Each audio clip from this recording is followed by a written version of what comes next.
अपूर्णांकांची बेरीज किंवा वजाबाकी करताना पहिल्यांदा इथं छेद बघायचा.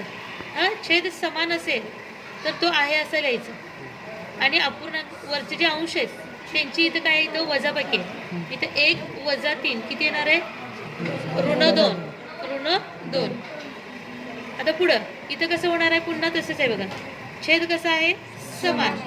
छेद समान असेल तर आहे असं लिहिणे आणि वरच्या अंशांची नियमाप्रमाणे काय असेल ते बेरीज वजाबाकी करणे. आता इथं काय आहे? ऋण 2 वेळा आलं ना, समान चिन्ह आलं म्हणजे काय होणार आहे? ऋण 2. आता इथं काय आहे? ऋण 1/2 आहे ना. पुन्हा इथं छेद समान आहे असं लिहा. पण आता इथं काय होणार आहे बघा? ऋण अधिक चिन्ह येणार आहे, याला धन चिन्ह येणार आहे.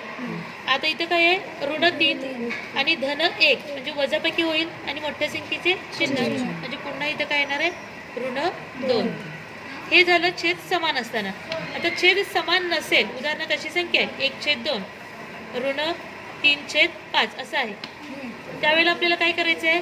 छेद समान नाही आहे तर तिरकस गुणाकार करायचा. 5 एक्के 5,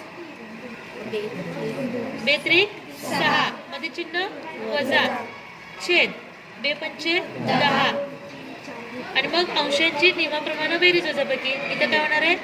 ऋण 1/10. समजलं?